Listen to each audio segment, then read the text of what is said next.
Good morning. This is Faith in Our Hometown, brought to you as a community service and sponsored by Mercy Hospital, Joplin. And now, here is your host, Father Jay Friedel.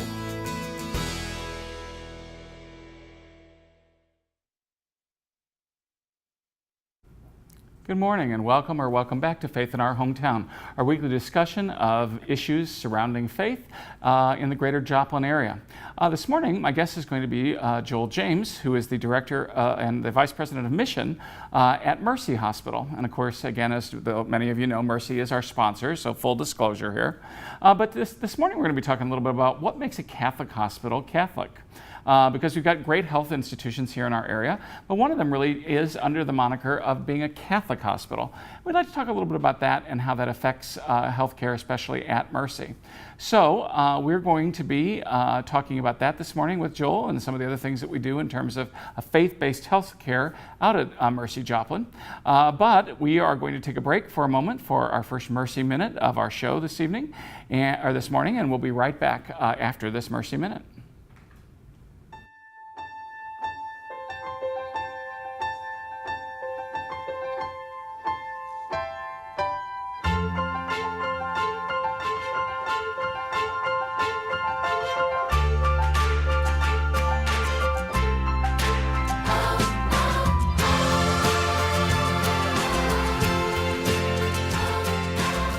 Find out how a Mercy doctor can take care of you. At Mercy, your life is our life's work.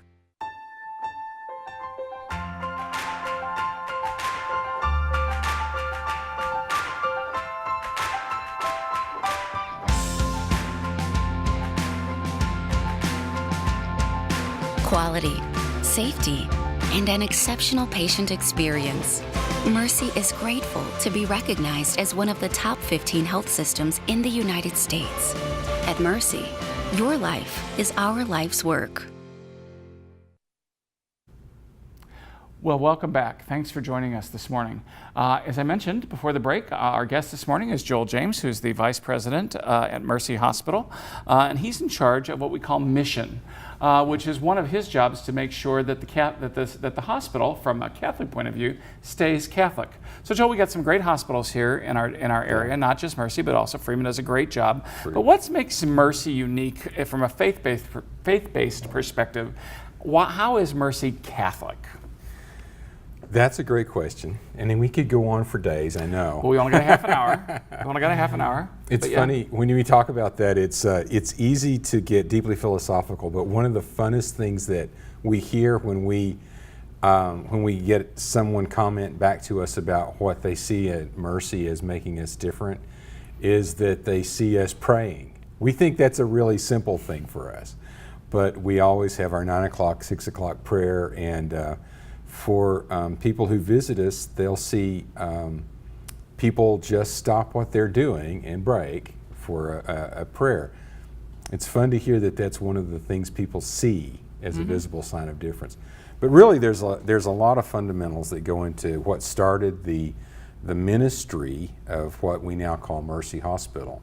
A group of sisters getting off of the train at the depot that's no longer there, and saying to each other, what does this town need, was really one of the first incentives for what we do today. And so a lot of that's bred into our DNA. We have an essential question that keeps getting asked: what do people need? And so we play on that a lot. Yeah, and those original sisters, were concerned because, in those days, if a minor got hurt, they had to send him up to Fort Scott or wherever, and it's too far. Couldn't, and especially in those days, might not make it. Right. And so that was one of the things they were concerned about, making sure that there was health care here in the area. Absolutely. Yeah. So, but now there are just a few Mercies out there. Right. It used to be like the whole staff. Okay. Yeah. But so how does the hospital, if the Sisters of Mercy, and I know they're there, but if they're not running everything, how does that hospital stay Catholic? What do you do to make sure that it works that way? Well, one of the most important things we do for each other is actually have memory. We have history, and we recall history openly with each other. One of the things that we talk about a lot, which I'll share with you in a minute, is we educate each other. constantly on what it means to have a history of dignity of the person. That's a moral of ours that we really say to each other a lot.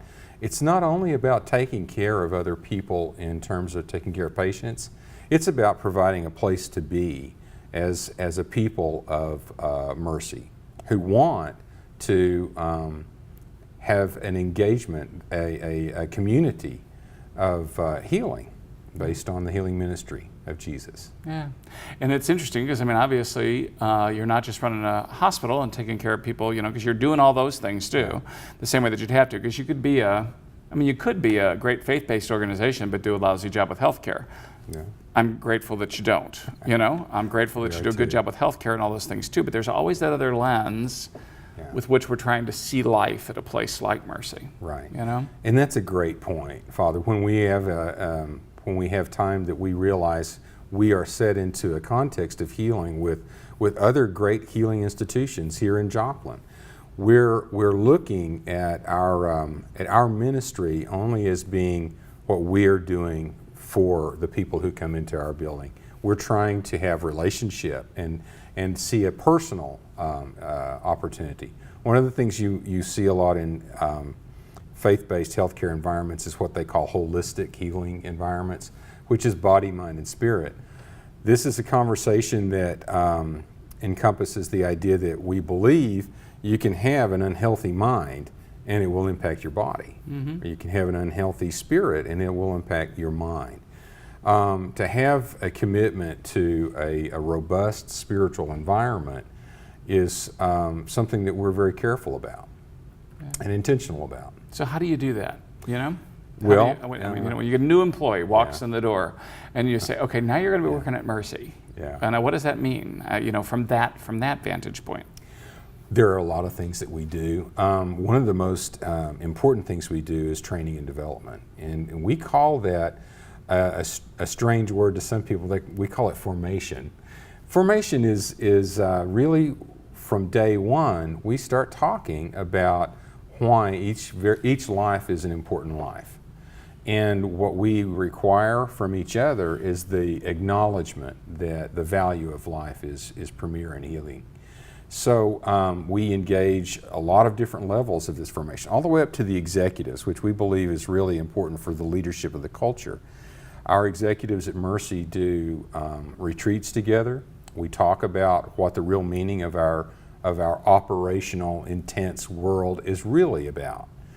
That's important to disconnect from the whirlwind of government, of the reimbursements, of the real hard business of being healthcare.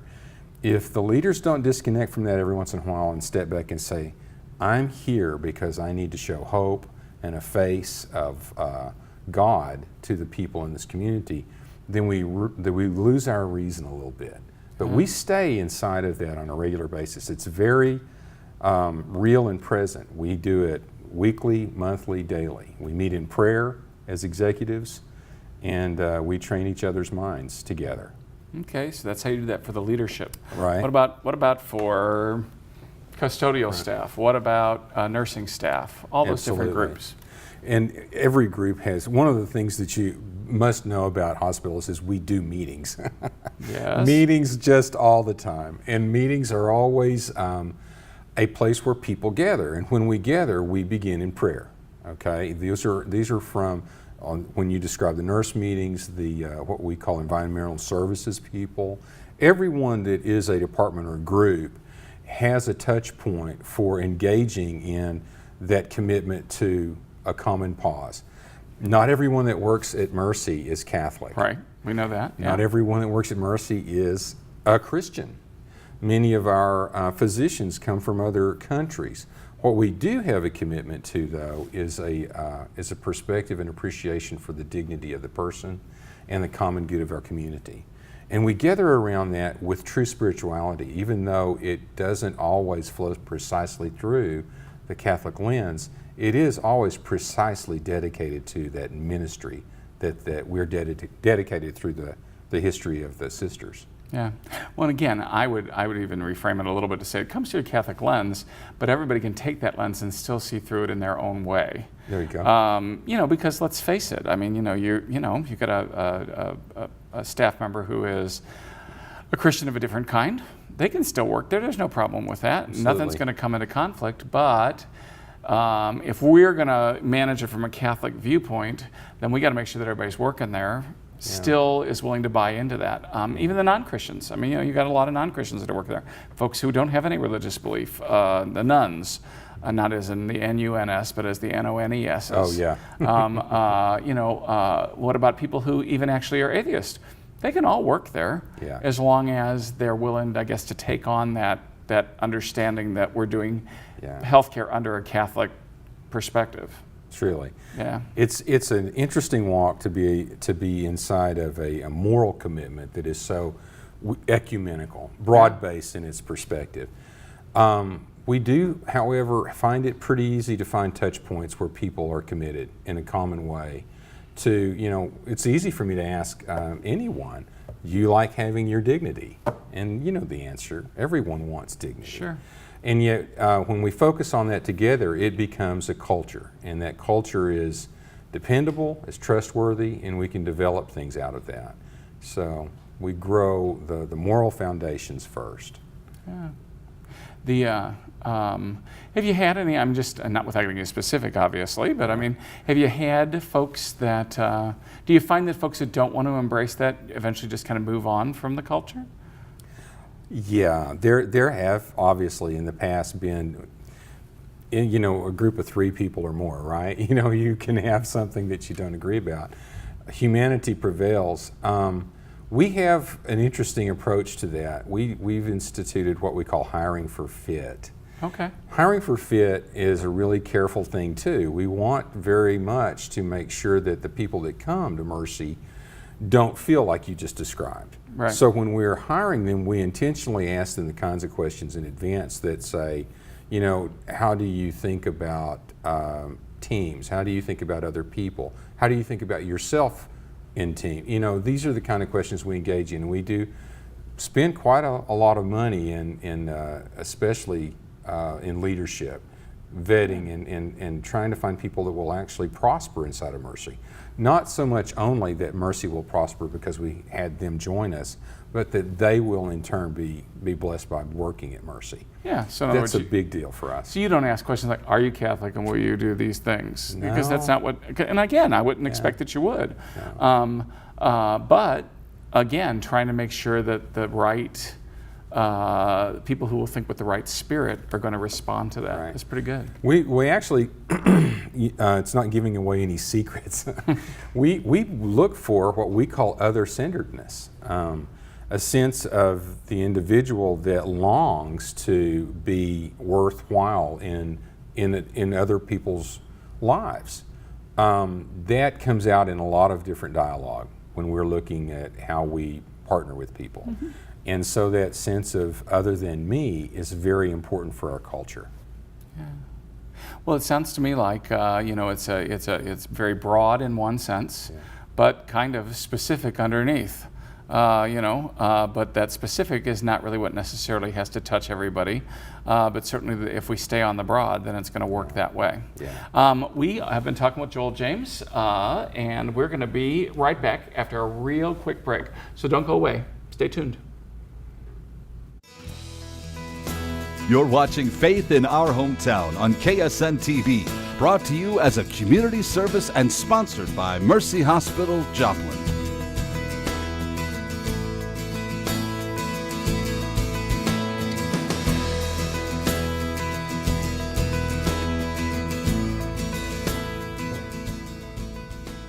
Well, thanks for sticking with us. Our guest this morning is Joel James, the Vice President for Mission at Mercy Hospital, Joplin. And we've been talking about how, in some ways, we're looking for the right people to do Catholic health care. What about the way that we operate? Once we get the right people in there, are there certain principles and guidelines that we have to follow if we're going to stay in that Catholic realm, that Catholic box, if you will? Yeah, and I think we're probably similar to a lot of people in that light. But some of the things that we probably, we don't really go out of our way to say we require certain things. We work obviously within the guidelines of a really professional level of quality and also a high commitment to standards in healthcare, always. So cleanliness is a big thing, always picking up, always being a part of the solution in terms of keeping a hospital at the level of spotlessness that is required is everybody's job. That is not just a task, that's a frame of mind. And it's a thing that involves a whether or not you're willing to be a part of the whole group kind of mentality. You reminded me of a concept that we go back to a lot, where work and high quality work is just as we're just as able to have a high quality product of work without being a ministry. There are some really great, Freeman is a great institution that has high quality health care, and we respect and appreciate them. The difference a lot of the times is very subtle in terms of what makes something a mission versus a work environment. And I can't help but recall in the language in the New Testament that there are 2 or 3 words that are translated as work. But the exact same word, and I can't remember which one, I think it's ergonomos, but is translated as worship if it's in the context of it being dedicated to something higher than just work. And so when you say, what does it take, is we're looking for a mentality that's actually dedicating that effort, that mopping of the floor, the picking up, the tending to life. And it's not just a job. It's dedicated to something beyond just the moving and just the being. It's an actual essential commitment. Yeah, and I think that, obviously some of those folks that work at Freeman or some of our local nursing care facilities and all those things, they might take that on as as an individual, because they feel that it is their mission, to provide that kind of thing. And many of them from their own, backgrounds, whatever faith backgrounds those might happen to be. But part of the difference, and again, you talk about it being a subtle difference, is the fact that, in this regard, this work for mission is not just that individual's call, but the corporate call, the whole thing. Yeah. Which is kind of like, I think some of our listeners have heard me talk about this before. Catholics kind of like the group thing. We're the group standard, Christianity. Not that other groups don't, not that other, denominations don't also cling to the group thing, but in so many other responses, it's the individual response. Yeah. Whereas for us, it's always, well, what's the group response first? Where we will also have an individual response, but we always go from the group to the individual, whereas other denominations or whatever perspectives would go from the individual to the group. It's an interesting analysis. Yeah. I think that it's really important, and we have said this in many of our group training events, is that we can each individually have a commitment, but what makes culture is when we say those common thoughts that are individually held, we say them out loud to each other. There you go. That is when we create something uniquely different. And one of the freedoms that we have and that we exercise is that we have a commitment to show a face of God and hope. Yeah. And that isn't something we shy away from. Yeah. Well, and it's interesting because I get to walk those halls a lot. I provide some sacramental ministry. We have mass out there a couple times a week. But in walking through the hospital and talking with the staff and doing some of those kinds of things. Yeah. Again, we don't necessarily always talk about Jesus, but we are talking always about how we're taking care of people, right, and making sure that we're doing what they need for their healing, for their hope. And that always hits the, it doesn't, and like I say, we're not necessarily always sitting around talking necessarily about Jesus, but we're actually trying to make sure we're doing His work, which is a little bit of a subtle difference again. Well, our commitment to spiritual care is pretty big, and it gives great testimony to what we're trying to be, that we have a great spiritual care staff and great support. Yeah. And I will say just again, to give Freeman a little bit of a plug, I love the pastoral care staff both at Mercy and at Freeman. I really have, when I've been needed to step in and to help, they will go out of their way to find us. They will go out of their way to track us down if a family needs a priest, those kinds of things. And I just give kudos to both your staff at Mercy, the pastoral care staff and the pastoral care staff at Freeman, to both do an outstanding job of trying to make sure that their Catholic patients are taken care of. And I know they're taking care of the Catholic patients, they're taking care of all the rest as well. Wow. Because that's, I know they wouldn't bother to do it for ours if they weren't doing it for everybody. Sure. And that is always, just an impressive thing for me. And the commitment to both those staffs to do that is very important. Yeah, and I appreciate that a lot because, one of the things we realize is we're one community. Right. and pretty much the same kind of people work here as work here. And so we're not simple-minded about realizing that the people here are wonderful people.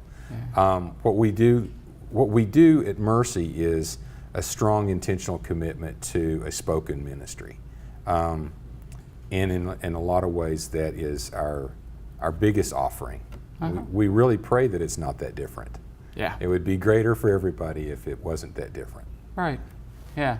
And again, as a person who, does mission and ministry for a living, I appreciate the fact that we can talk about it in that context. Not that it doesn't go on in the other spot. Sure. But they wouldn't necessarily be able to name it quite the same way. I'm guessing. I mean, I've never, been on their staff, to look at some of those things. Yeah. But you do a lot of formation for, like I say, as you mentioned, the staff and all your associates. What would be some of the things you talk about in terms of that, in terms of taking on that big and naming that larger ministry? Wow. What's some of the topics? Just give us an idea of just some of the highlights of what you do in a formation program. Well, usually we start with history. One of the things we really believe strongly in is that we've come together in a common stream of history now. Whenever people look back in time, they think about a group of people that lived in England that actually may not have been all part of all the history, but they came to be a part of it at some point. All of us now are a part of Mercy's history that work at Mercy. So we join in with that older history. We really push that a lot. As far as we think that will help us get to tomorrow in a solid culture. But some of the things we talk about, interestingly, I do a lot of formation with physicians and leaders. And it's always important, I think, to remember that we need to solve the operational, everyday, hard things that are being dealt with the spiritual side of understanding. And it's not that we ever just become a mission unit. Really, mission is an integrative thought, like quality. Quality is everywhere. Mission is either everywhere or it's not. And so the things we talk about sometimes have to do with, is it mission or is it margin? Boy, there's a really great conversation. Say some more about that, because mission and margin. I don't think that's going to be. People are just now baffled. So what did you just say? Mission and margin is the fun conversation that brings the chief financial officer and the operations officers and the mission officer into the room. Then we say, what's the most important thing here? The mission, because without the mission there wouldn't be any margin, or is it the margin? Because without the margin, there wouldn't be any mission. So in other words, you guys got to be good enough businessmen, good enough doctors, run a good enough healthcare facility to stay in business, but at the same time, be making sure that you don't lose the focus for why you're doing the business in the first place. Keep your head on straight. Okay. And it's the mistake sometimes that people make that they're actually two different things. The truth is, being a good steward is entirely ministerial. And it always has been that way. We have things that we're supposed to manage, and we're supposed to manage them wisely for the sake of everybody.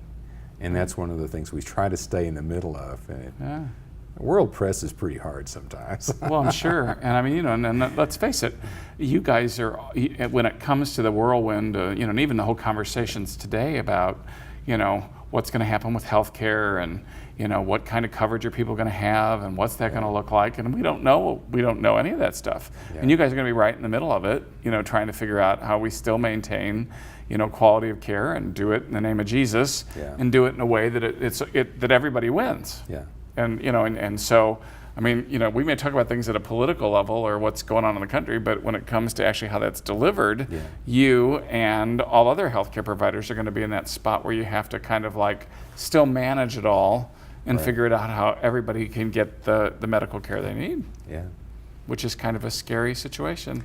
Well, you named it, and it's a great job. Yeah. And the truth of it is, I have never been prouder to be a part of the leadership group that I'm a part of now, because it's a good struggle for right reasons, and it's something that we intend to prevail in, all the change to come. Yeah, and who knows where that's going to take you, but again, now it's my job to stand back here as the Catholic priest saying to the Catholic Healthcare Institution, if you keep focused on the right stuff, you guys should prevail. Not without challenges, but you guys should still be able to prevail. Well, one of our premier sisters has said to us that if we lose our reason for being a healthcare ministry, then God should close our doors. Ah, there and you if go. we don't stay strong in the way we do it, then we know the world will close them for us. Well, there you go. And that's spoken to you by a sister of mercy. Okay? Truly. Well, we're going to be right back after this Mercy Minute. Stay tuned.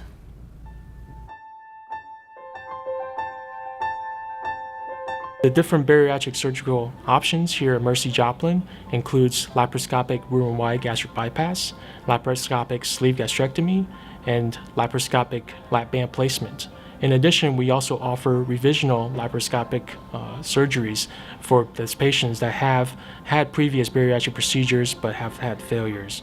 The surgical procedure of choice will vary with different individuals, and so that's why our team will work with the patient on an individual basis to determine which procedure is the best fit for them. All three of the bariatric procedures that we offer here at Mercy Joplin have a long track record of proven safety and efficacy. The best procedure for the individual has to be a decision to be decided between the patient and the physician.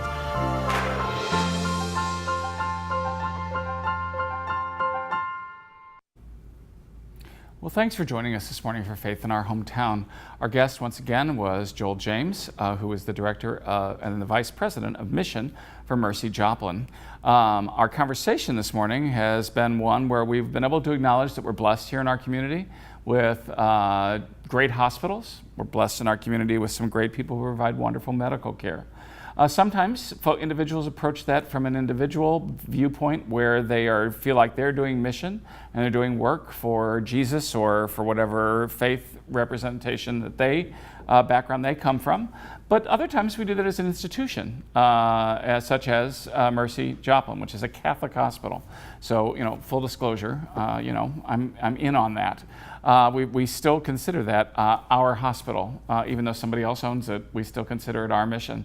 There we get to talk a little bit about what that means for us corporately as a large group.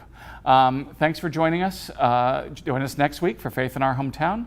It's good to have you with us. Thanks for watching. Faith in Our Hometown can be seen Sunday mornings at 6:30 and 9 a.m. on KSN.